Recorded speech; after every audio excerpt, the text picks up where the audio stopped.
Hello everyone, welcome to AZB Academy. നമ്മൾ ഇന്ന് ധനതത്വശാസ്ത്രം അടിസ്ഥാന വസ്തുതകളാണ് നമ്മൾ നോക്കുന്നത്. ഇക്കണോമിക്സിന്റെ അടിസ്ഥാന വസ്തുതകളാണ് നമ്മൾ നോക്കുന്നത്. എന്താണ് ഇക്കണോമിക്സ് എന്നാണ് ആദ്യം നോക്കുന്നത്. എന്താണ് ധനതത്വശാസ്ത്രം എന്ന് പറയുന്നത് എന്താണ്? അതായത് സാധന സേവനങ്ങൾ, ചരക്കുകൾ, ഉൽപ്പന്നങ്ങൾ ഇവയൊക്കെയും ഉൽപ്പാദിപ്പിക്കുന്നു, വിതരണം ചെയ്യുന്നു, ഉപഭോഗം അല്ലെ, നമ്മൾ ഓരോന്നും വാങ്ങി കഴിക്കുന്നുണ്ട്, ഹോസ്പിറ്റലിൽ പോകുന്നുണ്ട്. ഇതെല്ലാം ഈ ധനതത്വശാസ്ത്രത്തിന്റെ ഭാഗമാണ്. ഇവയെക്കുറിച്ചെല്ലാം പഠിക്കുന്നത് ധനതത്വശാസ്ത്രമാണ്. ചരക്കുകളുടെയും സേവനങ്ങളുടെയും അല്ലെങ്കിൽ സാധനങ്ങളുടെയും സേവനങ്ങളുടെയും ഉൽപാദനം, വിതരണം, ഉപഭോഗം എന്നിവ പഠിക്കുന്ന ഒരു സാമൂഹിക ശാസ്ത്രമാണ് സാമ്പത്തിക ശാസ്ത്രം എന്ന് പറയുന്നത്. ഇനി ധനതത്വശാസ്ത്രത്തിന്റെ പിതാവ് എന്നറിയപ്പെടുന്നത് ആരാണ്? Who is a father of economics? ആ പേരാണ് ആദം സ്മിത്ത്. Adam Smith. ധനതത്വശാസ്ത്രത്തിന്റെ പിതാവ് ആരാണ്? ധനതത്വശാസ്ത്രത്തിന്റെ പിതാവ് ആര്? ധനതത്വശാസ്ത്രത്തിന് ഒറ്റ പിതാവേ ഉള്ളൂ. അദ്ദേഹത്തിന്റെ പേരെന്താണ്? ആദം സ്മിത്ത് എന്നാണ്. ആദം സ്മിത്ത് ധനതത്വശാസ്ത്രത്തിന്റെ പിതാവ്. ഇനി നമ്മൾ നോക്കുന്നത് സാധനങ്ങൾ, സേവനങ്ങൾ, ഗുഡ്സ് ആൻഡ് സർവീസസ് എന്തെന്ന ചെറിയൊരു ഏരിയ ആണ്. ഇതെല്ലാം നമ്മൾ ഉപയോഗിക്കുന്നവയാണ്. ഇവയെല്ലാം നമ്മുടെ ജീവിതത്തിൽ സ്വാധീനിക്കുന്നത് നമ്മുടെ ഉപയോഗത്തിന്റെ ഭാഗമായിട്ടുള്ളതാണ്. സാധനങ്ങൾ അഥവാ ഉൽപ്പന്നങ്ങൾ അഥവാ ചരക്കുകൾ എന്ന് പറഞ്ഞാൽ ആളുകൾക്ക് തൊടാൻ കഴിയുന്ന ഒരു വസ്തുവാണ്. ആളുകൾക്ക് തൊടാൻ കഴിയും, കാണാൻ പറ്റും അല്ലെ. ഇപ്പോ നമ്മുടെയൊക്കെ കയ്യിൽ എന്തുണ്ടായിരിക്കും? മൊബൈൽ ഫോൺ എന്ന് പറയുന്നത് ഗുഡ്സ് ആണ്, സാധനങ്ങളാണ്, ചരക്കുകളാണ്. സാധനങ്ങൾ എന്ന്, ഉൽപ്പന്നങ്ങൾ എന്ന് വിളിക്കാൻ, തൊടാൻ പറ്റും, കാണാൻ പറ്റും, വെക്കുകയും പറ്റും. ഇങ്ങനെയുള്ളവയാണ് സാമ്പത്തിക ശാസ്ത്രത്തിൽ അതല്ലെങ്കിൽ ധനതത്വശാസ്ത്രത്തിൽ, ഇക്കണോമിക്സിൽ ഇതിനെയൊക്കെ വിളിക്കുന്ന ഒറ്റ പേരെയുള്ളൂ, ഗുഡ്സ് അല്ലെ. ഇവിടെ ഈ ടയർ എല്ലാം ഏതാണ്? ഗുഡാണ്. അതായത് ടയർ മാറ്റുന്നു, അതൊരു സേവനമാണ് അല്ലെ. ഈ കാണുന്ന പിക്ചറിൽ കാണാം, ഇവര് വന്നിട്ട്, ഈ അമ്മച്ചി വന്നിട്ട് ഇവർക്ക് ആവശ്യമുള്ള വസ്തുക്കളെല്ലാം എടുക്കുകയാണ്. എല്ലാം എടുക്കില്ല, ഇവർക്ക് ആവശ്യമുള്ളവ തിരഞ്ഞു പിടിച്ച് എടുക്കും. എല്ലാം എടുക്കുന്നില്ല അല്ലെ. ഇവരെന്താണ് ഈ കൈകൊണ്ട് എടുക്കുന്നത്?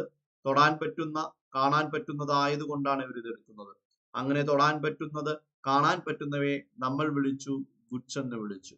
നമ്മൾ അതിനെ ഉൽപ്പന്നങ്ങൾ എന്ന് വിളിച്ചു, സാധനങ്ങൾ എന്ന് വിളിച്ചു, ചരക്കുകൾ എന്ന് വിളിച്ചു. അടുത്ത് ഒരു പേനയും പേപ്പറും എടുത്ത് ഇങ്ങനെ എഴുതിക്കൊണ്ട് നടക്കുവാണ്. ഇവർ ചെയ്യുന്നത് കണക്കെടുപ്പാണ്. എന്തിന്റെ കണക്കാണ് ഇവരെടുക്കുന്നത്? ഇവരെടുക്കുന്നത് സാധനങ്ങളുടെ കണക്കാണ് അല്ലെ. എന്താണ്? സാധനങ്ങളുടെ കണക്കാണ് ഇവരെടുക്കുന്നത്. ഇവരെടുക്കുന്നത് സാധനങ്ങൾ കൃത്യമായിട്ട് ഇന്ന് ഏതാണ്, നാളെ ഏതാണ് ആവശ്യമുള്ളതിന്റെ കൃത്യമായ കണക്കെടുപ്പാണ് ഇവർ നടത്തുന്നത് അല്ലെ. അപ്പൊ ഇവർ ഏതിൽ വരും? ഈ പറയുന്ന സാധന സേവനങ്ങളിൽ ഉൾപ്പെടുന്നതാണ് ഇവരെന്ന് പറയുന്നത്. ഇവിടെയും എല്ലാം നോക്കുന്ന കൃത്യമായിട്ട് കണക്കെടുപ്പുണ്ട്. ഇവരും ഏതിൽ വരും? സാധന സേവനങ്ങളാണ്. ഈ കാണുന്ന ഫ്രൂട്ട്സ് ഒക്കെ ഏതാണ്? സാധന സേവനങ്ങൾ. മനുഷ്യൻ കഴിക്കാൻ ഉപയോഗിക്കുന്ന, ഉപയോഗത്തിന്റെ ഭാഗമായിട്ടുള്ള, ഉപഭോഗത്തിന്റെ കൺസംഷന്റെ ഭാഗമായിട്ടുള്ളവയാണ്. ഇവയും എന്താണ്? ഗുഡ്സ് ആണ്. ഇത് നമ്മൾ ധരിക്കുന്ന വസ്ത്രങ്ങളാണ്. വസ്ത്രങ്ങൾ, ജീൻസ് ഉണ്ട്, പാൻസ് ഉണ്ട്, ഷോർട്സ് ഉണ്ട്, ട്രൗസേഴ്സ്, ഇങ്ങനെ പലതും ഇവിടെ അവൈലബിൾ ആണ് അല്ലെ. നമ്മൾ വസ്ത്രം വാങ്ങി, വസ്ത്രങ്ങളും സാധനങ്ങളാണ്. തൊട്ടറിയാം, കണ്ടറിയാം അല്ലെ. അതൊരു ഫർണിച്ചർ, ഒരു വീട്ടിൽ ഫർണിച്ചർ ഇല്ലെങ്കിൽ ആ വീട്ടില് അടിസ്ഥാന സൗകര്യങ്ങളില്ല എന്ന്. നമ്മുടെ എല്ലാ വീടുകളിലും ഈ ഫർണിച്ചർ ഉണ്ട്. ഈ ഫർണിച്ചർ എന്ന് പറയുന്നത് ഇതെല്ലാം സാധനങ്ങളാണ്. അതോടൊപ്പം ഈ കാണുന്ന ടിവികളാണ്. ഇതും സാധനങ്ങൾ, ഇലക്ട്രോണിക്സ് ഉപകരണങ്ങളും സാധനങ്ങളിൽ നിന്ന് വരും അല്ലെ. ഇതെല്ലാമാണ് സാധനങ്ങൾക്കായിട്ടുള്ള ഉദാഹരണമായിട്ട് നമുക്ക് എടുത്തു പറയാൻ കഴിയുന്നത്. സാധനം എന്ത് എന്ന് ചോദിച്ചാൽ ഉദാഹരണങ്ങളാണ് നമ്മൾ പറഞ്ഞത്. ഇനി എന്താണ് സേവനങ്ങൾ? ഒരു വ്യക്തി മറ്റൊരാൾക്ക് ചെയ്യും, കാണാൻ പറ്റും, അനുഭവിച്ചറിയാം അല്ലെ. ഇവിടെ ഡോക്ടറാണ് ഒരു രോഗിയെ ചികിത്സിക്കുന്നു, രോഗി പറയുന്നു, എല്ലാം ശ്രദ്ധയോടെ കേട്ടുകൊണ്ടിരിക്കുന്നു. ഇവർ ചെയ്യുന്ന എന്താണ്? സേവനമാണ്. സേവനം അല്ലെ. ഇവർ ചെയ്യുന്ന എന്താണ്? സേവനമാണ് ഇവർ ചെയ്യുന്നത്. സേവനങ്ങളാണ് ഇവർ ചെയ്യുന്നത്. അടുത്ത വണ്ടി തുറക്കുന്നു, അപ്പൊ ഒരാൾ നടന്നു വരുന്നു, വേറൊരാൾ എഴുന്നേറ്റ് വന്നു. ഇവരാരാണ്? ഇവരെ വിളിക്കുന്ന ഒരു പേരാണ് പോലീസ്. പോലീസ്. ഇവരെന്താണ് ചെയ്യുന്നത്? സാധനങ്ങൾ ഉൽപ്പാദിപ്പിക്കുമെന്നോ? അല്ല, സേവനങ്ങളുടെ ഉൽപാദനം, സേവനങ്ങൾ നൽകുകയാണ്. പോലീസ് ചെയ്യുന്നത് സർവീസസ് ആണ്. പോലീസ് ചെയ്യുന്നത് സർവീസസ് ആണ്. അടുത്ത ഇതൊരു ഹോസ്പിറ്റലാണ്, ചെക്കപ്പ് എടുക്കുന്നുണ്ട്, എന്തൊക്കെയോ ചെയ്യുന്നുണ്ട്, കുത്തിവെക്കുന്നുണ്ട്, പലതും ചെയ്യുന്നുണ്ട്. ഇതൊരു ഹോസ്പിറ്റലാണ്. ഇവർ നൽകുന്നത് എന്താണ്? സർവീസസ് ആണ്, സേവനങ്ങളാണ് നൽകുന്നത്. ഇത് ഒരു സ്കൂളാണ്, കുട്ടികളെ ഇരുത്തുന്നു, ഒരുപാട് ഉപകരണങ്ങളുണ്ട്, വളരെ മനോഹരമായ ഒരു സ്കൂളാണ് അല്ലെ. ഈ സ്കൂളിൽ കുട്ടികൾക്ക് എന്ത് ചെയ്യുന്നു? പഠിപ്പിക്കുന്നു. വിദ്യാഭ്യാസം അല്ലെ, വിദ്യാഭ്യാസം. കുട്ടികൾ ജീവിക്കണം, വളർന്നു വരണമെങ്കിൽ, വ്യക്തിത്വ വികസനം വേണമെങ്കിൽ വിദ്യാഭ്യാസം വേണം. ഇവർ നൽകുന്ന എന്താണ്? സേവനങ്ങളാണ്, സേവനങ്ങൾ അല്ലെ. ഇതൊക്കെയാണ് ഇക്കണോമിക്സിൽ നമ്മൾ എടുക്കുമ്പോൾ സേവനങ്ങളിലേക്ക് വരുന്നത് എന്ന് പറയുന്നത് അല്ലെ. അപ്പോ സേവനങ്ങൾ കഴിഞ്ഞിരിക്കുകയാണ്. ഇനി നമ്മൾ വിവിധ തരത്തിലുള്ള സാധനങ്ങൾ, ടൈപ്സ് ഓഫ് ഗുഡ്സിൽ പോവുകയാണ്. അപ്പൊ അതിൽ നോക്കുമ്പോൾ ഉപഭോക്തൃ സാധനം, മൂലധന സാധനം, എന്തൊക്കെയാണ്? കൺസ്യൂമർ ഗുഡ്സ് ഉണ്ട്, ക്യാപിറ്റൽ ഗുഡ്സ് ഉണ്ട്, പ്രൊഡ്യൂസർ ഗുഡ്സ് ഉണ്ട് അല്ലെ. എന്താണ് ഈ പറയുന്ന ഉപഭോക്തൃ സാധനം എന്ന് പറയുന്നത് അല്ലെ, മൂലധന സാധനം എന്നൊക്കെ പറയുന്നത് എന്താണ്? അത് നമ്മൾ നോക്കുകയാണ്. ആദ്യം ഉപഭോക്തൃ സാധനം എന്താണ് അല്ലെ. ഉപഭോക്താവ് ഉപഭോഗ ആവശ്യങ്ങൾക്കായി നേരിട്ട് ഉപയോഗിക്കുന്ന വസ്തുക്കളെ ഉപഭോക്തൃ സാധനം എന്ന് പറയും. ഉപഭോക്താവ് ഉപഭോഗ ആവശ്യങ്ങൾക്കായി നേരിട്ട് ഉപയോഗിക്കുന്ന വസ്തുക്കളെ ഉപഭോക്തൃ സാധനം എന്ന് പറയും. ഉപഭോക്താവ് ഉപഭോഗ ആവശ്യം അല്ലെ, നമ്മുടെ ആവശ്യത്തിന് വേണ്ടി ഞാൻ പോയിട്ടൊരു ആപ്പിൾ വാങ്ങി അത് കഴിച്ചാൽ അതിന്റെ ഉപഭോഗമാണ്, അതിനുള്ള വസ്തുക്കളാണ് സാധനങ്ങൾ എന്ന് പറയും അല്ലെ. ഫർണിച്ചറുകൾ, വീട്ടുപകരണങ്ങൾ, ഇലക്ട്രോണിക്സ് ഉപകരണങ്ങൾ, ഭക്ഷണം, വസ്ത്രം, സൗന്ദര്യവർദ്ധക വസ്തുക്കൾ, ഇതെല്ലാം ഏതാണ്? ഉപഭോക്തൃ സാധനങ്ങളാണ്. ഇനി മൂലധന സാധനം, ക്യാപിറ്റൽ ഗുഡ്സ് എന്താണ്? ഇതുകൊണ്ട് മറ്റു വസ്തുക്കൾ നിർമ്മിക്കാൻ എടുക്കും. യന്ത്രങ്ങൾ, ഫാക്ടറികൾ അല്ലെ, ഇത് കെട്ടിടങ്ങൾ, വാഹനങ്ങൾ, ഇതൊക്കെ എന്ന് പറയുന്നത് മറ്റു വസ്തുക്കൾ ഉപയോഗിക്കാൻ, ഉണ്ടാക്കുവാൻ, നിർമ്മിക്കുവാൻ, ഉൽപ്പാദിപ്പിക്കാൻ വേണ്ടി എടുക്കുന്നു. അതിനെ വിളിക്കുന്ന പേര് മൂലധന സാധനം. ഈ കാണുന്നത് എന്താണ്? ട്രാക്ടറാണ്. ഈ കാണുന്നത് ഒരു ട്രാക്ടറാണ്. ഈ ട്രാക്ടർ കൊണ്ട് ദൂരയാത്ര പോകാനോ ട്രിപ്പ് അടിക്കാനോ അല്ല എടുക്കുന്നത്, മറിച്ച് കൃഷി, ഇവിടെ നെല്ല് ഉൽപ്പാദിപ്പിക്കാൻ വേണ്ടി എടുക്കുന്നു. എന്തിനാ? നെല്ല് ഉൽപ്പാദിപ്പിക്കാൻ വേണ്ടി എടുക്കുന്നു.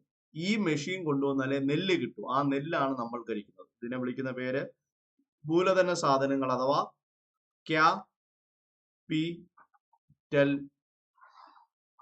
ഗുഡ്സ് അല്ലെ.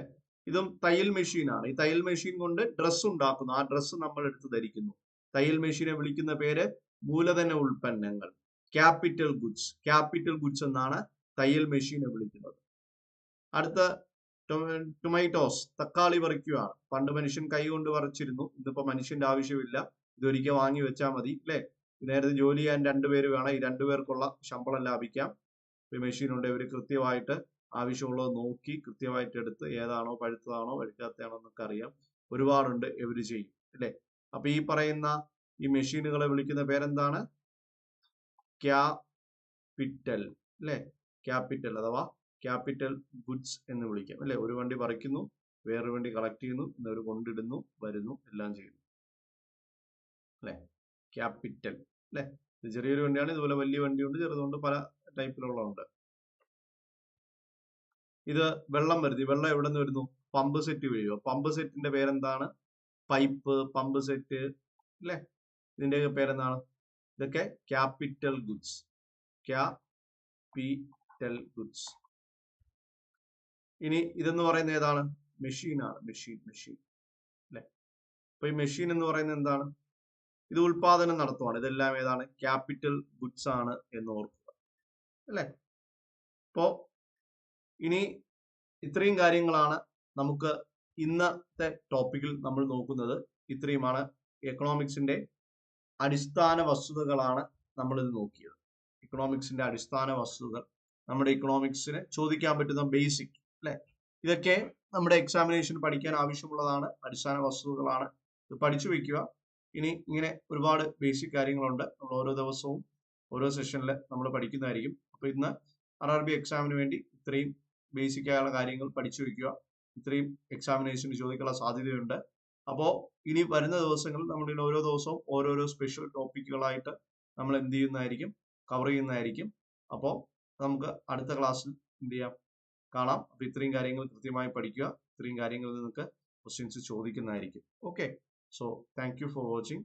അടുത്ത ക്ലാസ്സിൽ നമുക്ക് കാണാം. ബൈ.